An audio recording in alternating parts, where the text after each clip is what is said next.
Greetings everyone. Today we will start the new chapter, National Income and the Related Aggregates. In previous chapter we have read about some basic concepts of macroeconomics, in which we read about the goods, final goods and the intermediate goods, consumption goods, capital goods, stock and flows. ये वो होते हैं जो concepts हैं जो काम आएंगे आपके आगे. कुछ terms होती हैं जो पूरी macroeconomics में काम आती हैं.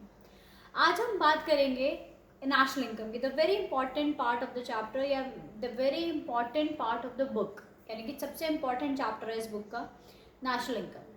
नेशनल इनकम में हमारा जो बोर्ड एग्जाम में 15 या 12 मार्क्स का मतलब एक क्वेश्चन आता ही आता है. 6 मार्क्स का तो न्यूमेरिकल आएगा, उसके बाद थियरी आती है. तो ये पूरी यूनिट ही 12 मार्क्स की होती है and this is the very important unit in the whole book. National income पढ़ने के लिए आपको कंसंट्रेशन की बहुत ज़्यादा ज़रूरत है कि आप एक एक टॉपिक, कोई भी चीज़ इसमें मिस ना करें. ये बहुत ज़्यादा ज़रूरी होता है. आपको इसमें पढ़ने से पहले सबसे पहले हमें नेशनल इनकम का मतलब समझेंगे, उसके बाद हम इसके रेगुलेटेड एग्रीगेट समझेंगे. सबसे पहले हम बात करते हैं नेशनल इनकम की. क्या होता है national income? National income is the sum total of factor income. अभी हम बताएंगे फैक्टर इनकम भी क्या होती है. पहले हम डेफिनेशन देख लेते हैं. What is the meaning of national income? National income is the sum total of factor income earned by the normal resident of a country during the period of an accounting year.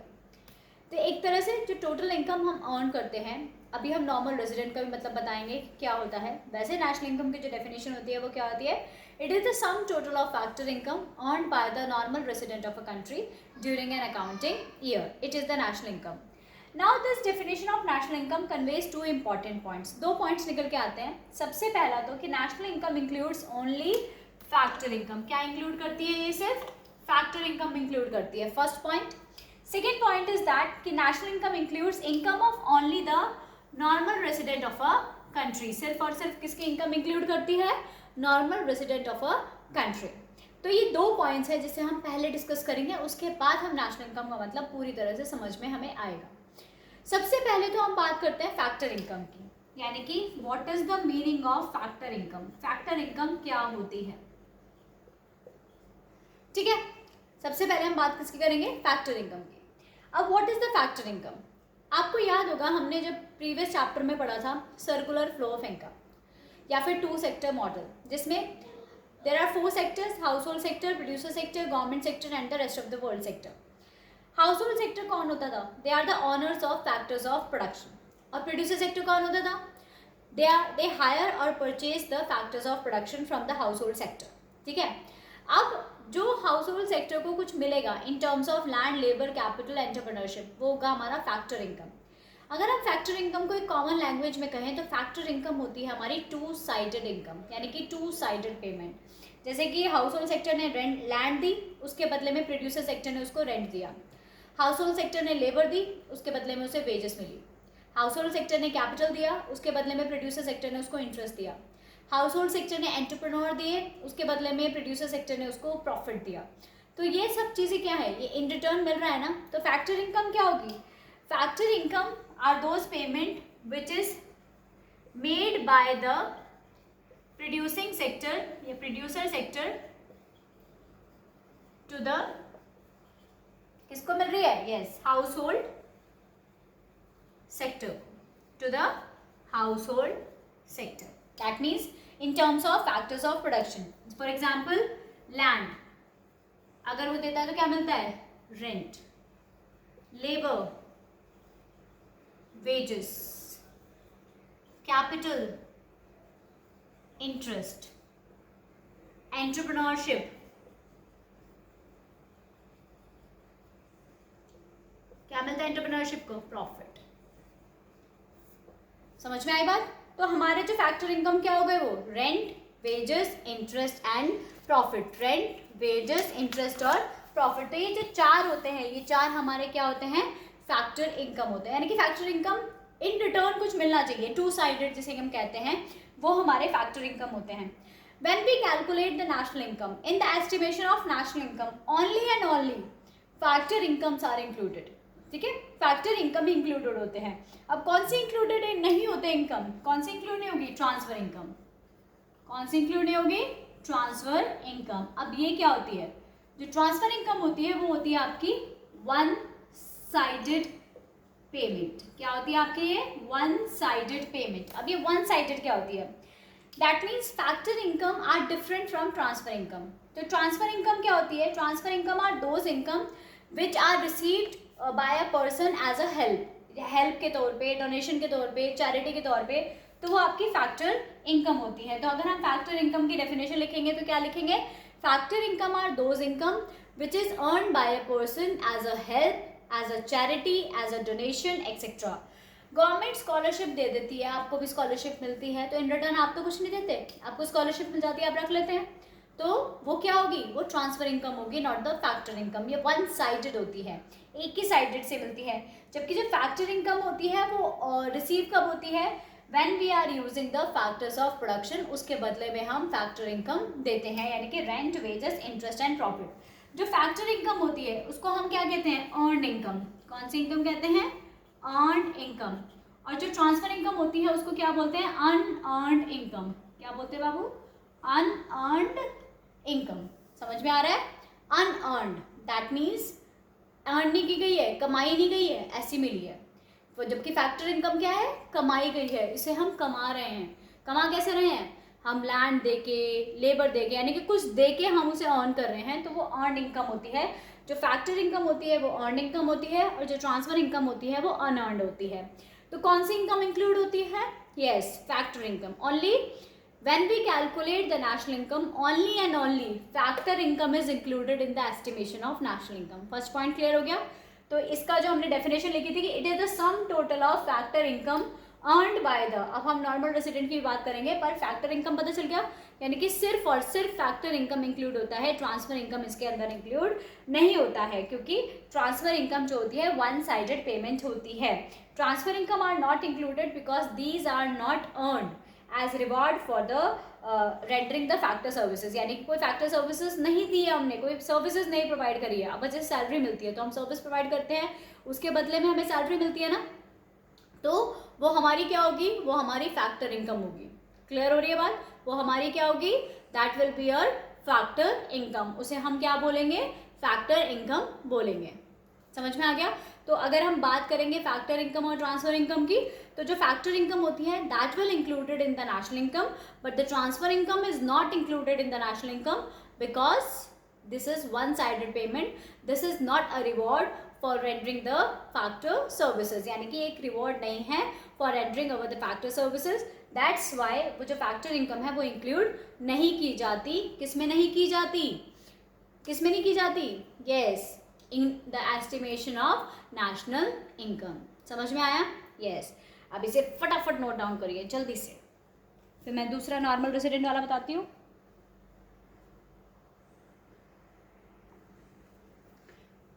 अब हम बात करते हैं किसकी? Normal resident of a country. अब who is a normal resident of a country? Normal resident of a country is one, first point, who ordinarily resides in a country। पहला point अभी बताती हूँ दोनों का मतलब क्या होता है। Who ordinarily resides in a country concern, जो कंसर्न कंट्री है उसी में रहता हो, उसी का ही हो, उसी का सिटीजन हो, या फिर whose economic centre of economic interest, या फिर whose centre of economic interest lies in that country। समझ में आया? whose center of economic interest lies in that country, तो वो आपका क्या होगा? नॉर्मल रेसिडेंट होगा। अब क्या है ये? फर्स्ट पॉइंट है, normal resident of a country is said to be one who ordinarily resides in a country, that means who is a citizen of that country, that means this person मतलब reside in a country for a period of 1 year, एक year से ज़्यादा वो रह रहा हो, और ordinarily residing in a country, एक साल से ज़्यादा उसे उस वहाँ कंट्री में रहते रहते हो गया हो, चाहे वो कमा रहा है या नहीं कमा रहा वो एक अलग बात है, बट वो मतलब उस कंट्री का सिटीजन हो या तो फिर, या फिर उसे 1 साल से ऊपर हो गया हो। दूसरा, whose center of economic interest lies in that country, that means whose centre of economic interest, यानी कि वो वहाँ पे कुछ अर्न कर रहा हो, जिसका centre of economic interest, that means जैसे कि वो सारी अपनी इकोनॉमिक एक्टिविटीज़ लाइक प्रोडक्शन हो गया, कंजम्पशन हो गया, इन्वेस्टमेंट हो गया, वो उसी कंट्री के अंदर कर रहा हो, तो वो वहाँ का नॉर्मल रेजिडेंट कराया जाता है। फॉर एग्जाम्पल, एक इंडियन सिटीजन है, वो अमेरिका में जाके काम कर रहा है और वो वहीं रह रहा है और वहीं पर वो अपना प्रोडक्शन, कंजम्पशन या इन्वेस्टमेंट कुछ भी जो है वो वहीं पर कर रहा है, तो वो क्या इंडिया का सिटीजन कहलाया जाएगा? इंडिया का सिटीजन कहलाया जाएगा, बट इंडिया का नॉर्मल रेसिडेंट नहीं कहलाया जाएगा। सिटीजन वो इंडिया का है because he is an Indian citizen, but वो रह कहाँ रहा है? अमेरिका में रह रहा है, यूएसए में रह रहा है और वो वहाँ पे अपनी अर्निंग कर रहा है। दैट मीन्स उसका जो इकोनॉमिक इंटरेस्ट है, सेंटर ऑफ इकोनॉमिक इंटरेस्ट है, वो उसी कंट्री के अंदर लाए करता है। ठीक है, इसका मतलब क्या हुआ? इसका मतलब ये हुआ कि उसका जो सेंटर ऑफ इकोनॉमिक इंटरेस्ट है lies in America, not in India, then he will be the normal resident of America, not India. Got the point? तो दोनों चीज़ों में से एक होनी चाहिए, या तो दोनों ही चीज़ें होनी चाहिए, मतलब मेरे कहने का मतलब ये है कि वो कंट्री के अंदर डिसाइड कर रहा हो और उसका इकोनॉमिक इंटरेस्ट भी उसी कंट्री के अंदर हो, तो वो वहाँ का क्या कहलाया जाता है? Normal resident of a country कहलाया जाता है। एक तो नॉर्मल रेसिडेंट होता है, एक नॉन रेसिडेंट होता है, जिसे हम एनआरआई बोलते हैं, non resident of India. That means India में नहीं रह रहा बट वो बाहर रहता है। अब जैसे कि फॉर एग्जांपल मैं आपको दो एग्जांपल्स देती हूँ। Indians working in foreign embassies in India. First of all मैं आपको एम्बेसी का मतलब बता देती हूँ। देखिए, कभी भी अभी आएगा नेशनल इनकम में भी कहीं पर भी एम्बेसी आएगा। एम्बेसी का मतलब होता है, एम्बेसी उसी कंट्री को रिप्रेजेंट करती है जिस कंट्री की वो एम्बेसी होती है, चाहे वो कहीं भी लोकेटेड हो, कहीं भी सिचुएटेड हो, उसका कोई फर्क उसमें नहीं पड़ता है। फॉर एग्जांपल, कोई अमेरिकन एम्बेसी है और वो इंडिया में है, तो वो रिप्रेजेंट अमेरिका को ही करेगी। दैट मीन्स हम ये मान के चलेंगे कि वो अमेरिका में ही है, हमारा उससे हमें लेना देना नहीं होता कि वो कहाँ लोकेटेड है, कहाँ सिचुएटेड है। दैट मीन्स वो अमेरिका की ही मानी जाएगी। एम्बेसीज का हमेशा याद रखना, एम्बेसी और कंपनीज में डिफरेंट होता है। कंपनीज तो यहाँ अगर हो जाएगी तो वो इंडिया को ही प्रोग्रेस करेंगी, बट जो एम्बेसीज होती हैं वो अपनी कंट्री को ही रिप्रेजेंट करती हैं। ठीक है ना? तो अगर इंडियंस हैं, वर्क कर रहे हैं फॉरेन एम्बेसीज में इन इंडिया, इंडिया में हैं और इंडियंस वर्क कर रहे हैं, तो पैसा कहाँ आएगा? इंडिया के अंदर ही आएगा, इंडियन पीपल को ही मिल रहा है, तो वो कहाँ के कहलाए जाएंगे? कहाँ के कहलाए जाएंगे? Yes, normal resident of India.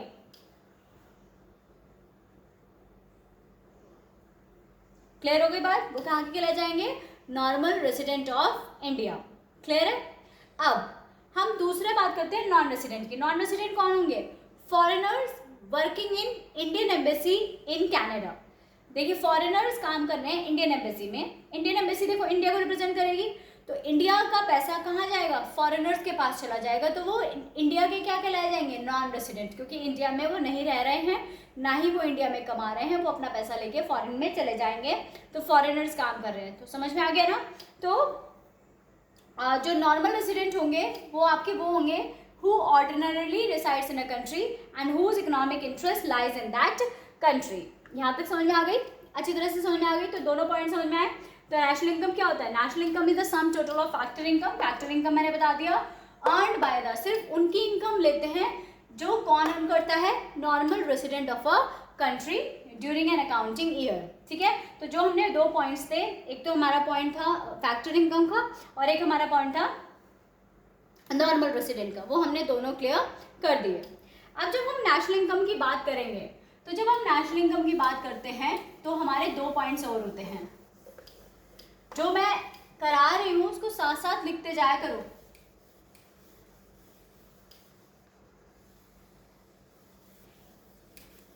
जब हम नेशनल इनकम की बात करते हैं तो नेशनल इनकम दो तरीके से डिवाइडेड होती है। नेशनल इनकम को एक तरह से डोमेस्टिक इनकम को कह सकते हैं। Income is divided into two part, domestic income and the national income.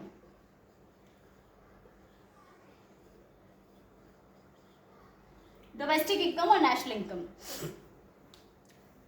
अगर एट द मैक्रो लेवल की बात करें तो जो कॉन्सेप्ट ऑफ इनकम है वो हमारा दो तरीके से देखा जाता है, domestic income and the national income. ठीक है? डोमेस्टिक इनकम और नेशनल इनकम में क्या डिफरेंस होता है? जो डोमेस्टिक इनकम होती है, जब हम उसे डोमेस्टिक कॉन्सेप्ट पे यूज करते हैं तो डोमेस्टिक इनकम कहलाई जाती है, और जब हम नेशनल कॉन्सेप्ट पे यूज करते हैं तो वो क्या कहलाई जाती है? National income. अब जो दोनों की दोनों, चाहे वो डोमेस्टिक इनकम हो चाहे वो नेशनल इनकम हो, वो हमारी चारों की चारों फैक्टर इनकम को इंक्लूड करती है। Rent, wages, interest and profit, चारों। ऐसा नहीं है कि किसी के अंदर कुछ इंक्लूड होता है किसी के अंदर कुछ नहीं, चाहे वो डोमेस्टिक इनकम हो चाहे वो नेशनल इनकम हो, all the four factor income will included rent, wages, interest and profit. But the basic difference between them is, what is the difference between them? देखिए, domestic income is the sum total of factor income and the national income is also the sum total of factor income. But ये कौन earn करता है और ये कौन earn करता है, वो डिफरेंस होता है इन दोनों के बीच में, और कोई डिफरेंस नहीं होता है. तो जो डोमेस्टिक इनकम होती है और जो नेशनल इनकम होती है उनके बीच में क्या डिफरेंस होता है. डोमेस्टिक इनकम क्या है? Domestic income is the sum total of factor income, ठीक है, sum total of factor income. अब generated, very important line, generated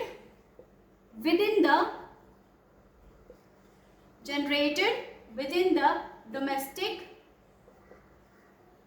territory of a country, generated within the domestic territory of a country.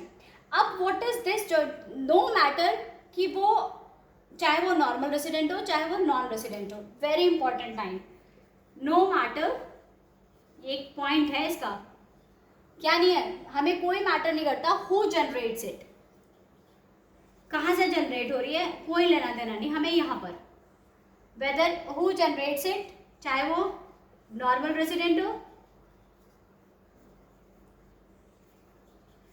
और non resident. अब क्या मतलब है इसका, तो domestic income is the sum total of factor income generated within the domestic territory of a country. अब what is this? Generated within the domestic territory of a country. What does it mean? क्या मतलब है इसका? इसका मतलब है कि domestic income के अंदर वो सारी इनकम आती है which is generated within the domestic territory of a country, जो एक डोमेस्टिक टेरिटरी के अंदर आ रहा है. दैट मीन्स एक कंट्री के अंदर आ रहा है, बाहर से कुछ नहीं आ रहा है इसमें, वैसा यहाँ से कुछ नहीं आ रहा बाहर से, सिर्फ अंदर ही अंदर जनरेट हो रहा है, यहीं जनरेट हो रहा है. इसका मतलब क्या है, अब फॉर एग्जाम्पल फॉरेनर्स इंडिया में वर्क कर रहे हैं, अभी वो पैसा बाहर ले जाएंगे नहीं ले जाएंगे हमें नहीं पता, बट अभी फॉरेनर्स वर्क कर रहे हैं इंडिया में और यहाँ पे इनकम अर्न कर रहे हैं, तो it will be a part of domestic income, वो इनकम का पार्ट है, चाहे वो रेसिडेंट है चाहे वो नॉन रेसिडेंट है, चाहे वो नॉर्मल रेसिडेंट है कंट्री के चाहे वो नॉन रेसिडेंट है, क्योंकि नॉन रेसिडेंट है क्योंकि फॉरेनर्स हैं बाहर से आए हैं तो अपना पैसा बाहर ले जाएंगे, जब ले जाएंगे तो वो नेशनल इनकम में से माइनस हो जाएगा, बट अभी वो अर्न कहाँ कर रहे हैं, हमारी कंट्री के अंदर ही कर रहे हैं ना, तो that will be a part of domestic income. क्या किसका पार्ट होगा, वो डोमेस्टिक इनकम का पार्ट होगा. तो क्या है, domestic income is the sum total of factor income generated within the domestic territory of a country. क्या कहाँ से जनरेट हो रहा है, within the domestic territory of a country, no matter who generates it, कोई matter नहीं करता कौन इसे जनरेट कर रहा है. तो sum total of factor income वही हो गया, that is rent, wages, interest and profit. अब बात करते हैं हम नेशनल इनकम की.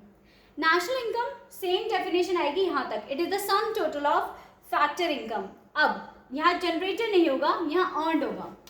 नेशनल इनकम क्या होती है, national income is the sum total of factor income, that is rent plus wages plus interest plus profit, ठीक है, earned by, now earned by क्या, yes, normal resident of a country, earned by normal resident of a country during an accounting year. अब normal resident of a country, अब no matter whether it is generated within the domestic territory और outside. अब यहाँ क्या, no matter, no matter whether it is generated within the domestic territory और outside. Got it. अब क्या मतलब है इसका, अब दोनों को अच्छे से मतलब समझना.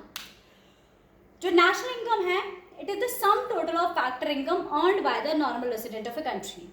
फॉर एग्जाम्पल मैं बात करती हूँ, ये एक हमारी कंट्री है।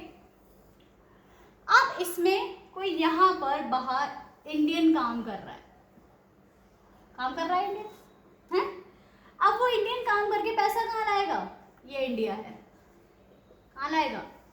इंडिया में। अब कोई फॉरेनर यहाँ काम कर रहा है, वो अपना पैसा कहाँ ले जाएगा? बाहर। समझ रहे हो ना? तो इसका पैसा जो बाहर गया वो तो माइनस हो जाता है, वो हम बाद में बताएंगे। वो होती है factor income from abroad and factor income to abroad. अभी हमें सिर्फ ये समझना है कि जो यहाँ से बाहर पैसा आ रहा है, हमने लिखा ना no matter whether it is earn within the, इसके अंदर जो अर्न हो रहा है, ठीक है, वो तो है इसका पार्ट नेशनल इनकम का, जो इंडिया में अर्न हो रहा है, जो इंडियंस अर्न कर रहे हैं। बट कुछ पैसा ऐसा होता है ना जो बाहर से भी इंडिया में आ रहा होता है, तो वो भी किस में इंक्लूड होगा? नेशनल इनकम में। किस में इंक्लूड होगा?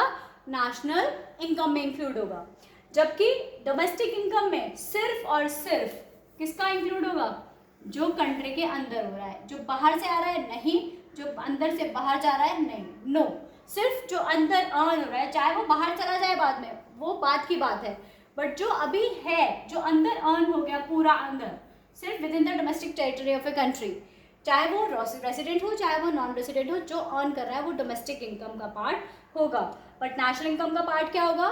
जो अर्न की जा रही है by the normal resident of a country, no matter whether it is earn within the domestic territory और फ्रॉम आउटसाइड, बाहर से आ रही है, बट सिर्फ और सिर्फ नॉर्मल रेसिडेंट वो कंट्री का होना चाहिए। ठीक है, चाहे वो बाहर रह के काम कर रहा है, बट वो इंडिया में तो इनकम लेके आएगा ना अपनी, तो वो नॉर्मल रेसिडेंट कंट्री का होना चाहिए। तो अब मैंने यहाँ बात लिखी है डोमेस्टिक टेरिटरी की। तो क्या मतलब हो, ये समझ में आ गया डोमेस्टिक इनकम और नेशनल इनकम का मीनिंग? अच्छे से समझ में आ गया ना कि डोमेस्टिक इनकम वो whether it is generated within the domestic territory of a country, no matter whether it is earn by resident और नॉन रेसिडेंट। नेशनल इनकम क्या होती है? It is the sum total of factor income, that is rent, wages, interest and profit which is earned by the normal resident of a country, no matter whether it is generated within the domestic territory or outside the territory. Clear है?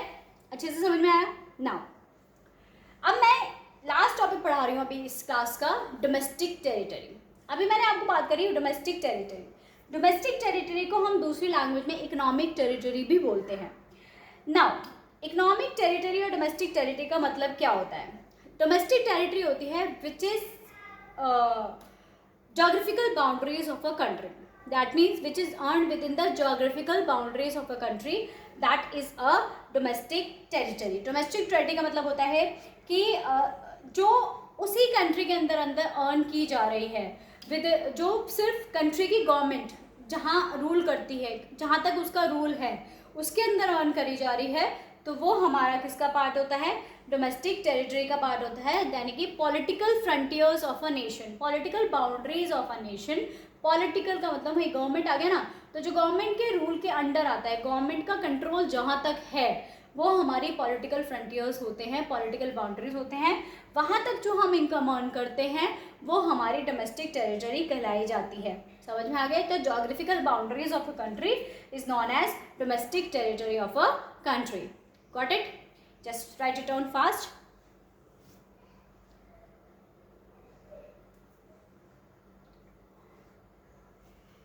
इसको अच्छे से समझने के लिए बहुत ध्यान से करना और इसको अच्छे से पढ़ना, क्योंकि ये बहुत इंपॉर्टेंट पार्ट है।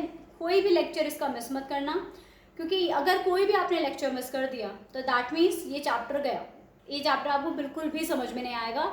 You have to take all the lectures, अच्छे से समझने की ज़रूरत है। And I will provide you the notes after the lecture. आपको नोट्स मिल जाएंगे, लेक्चर जैसे ही कंप्लीट होगा आपको नोट्स प्रोवाइड हो जाएंगे। और कोशिश ये करिए, क्योंकि मैं सब कुछ बोर्ड पे लिखती हूँ, तो कोशिश ये करिए कि मेक योर ऑन नोट्स, खुद के नोट्स बनाओ। जब तक आप अपने आप नोट्स नहीं बनाओगे तब तक आप कभी सक्सेसफुल नहीं हो सकते हो। जब आप खुद पढ़ोगे, खुद करोगे, तो बुक है आपके पास, मैं अब यहाँ पे बोर्ड पे लिख रही हूँ, नोट इट डाउन, अच्छे से लिखो इसको, तो अच्छे से करोगे, अच्छे से समझ में आएगा। समझ में आ गया अच्छे से? यस, फॉर टुडे एंड आज की क्लास को यहीं ख़त्म करते हैं। नेक्स्ट क्लास में हम पढ़ेंगे conversion of domestic income into national income, या फिर national income into domestic income, वो हम नेक्स्ट क्लास में पढ़ेंगे। अच्छे से पढ़ना। Good bye.